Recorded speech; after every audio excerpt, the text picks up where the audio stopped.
Orkhan, I know you focus on Messianism and Messianic groups, and your talk is on Qiyama, the idea of Qiyama. So how useful is the approach of the conference, for example, is in relation to studying Qiyama for the wider Shi'i studies and wider Islamic studies even? Yes, my studies focus on the Islamic mysticism and Messianism, mainly in the period between the Mongol rule and the emergence of the great Islamic empires of the Safavids, Mughals, and Ottomans. When I started studying these Messianic movements and their doctrines, it can be observed that the doctrines of these movements are quite eclectic, so they bring together many elements from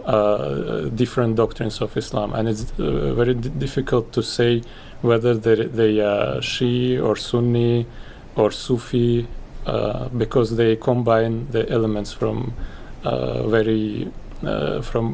great variety of teachings.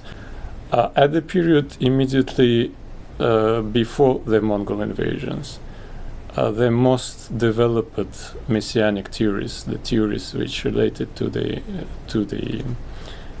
period of the Messianic age, arguably are the doctrine of Ibn Arabi and the Nizari theory of Qiyama. So now the Nizari theory of Qiyama, there was a tendency to consider that it was an event which remained more or less restrained to the Nizari Ismaili community, but it did not affect a broader Islamic community. And in my talk tomorrow, I will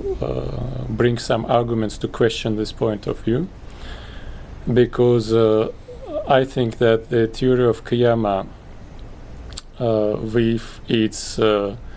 values such as the construction of a universal society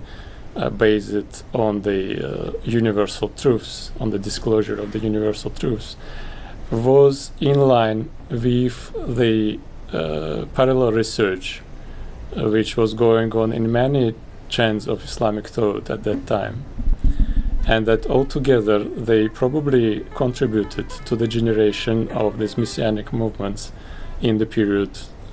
after the Mongol invasion.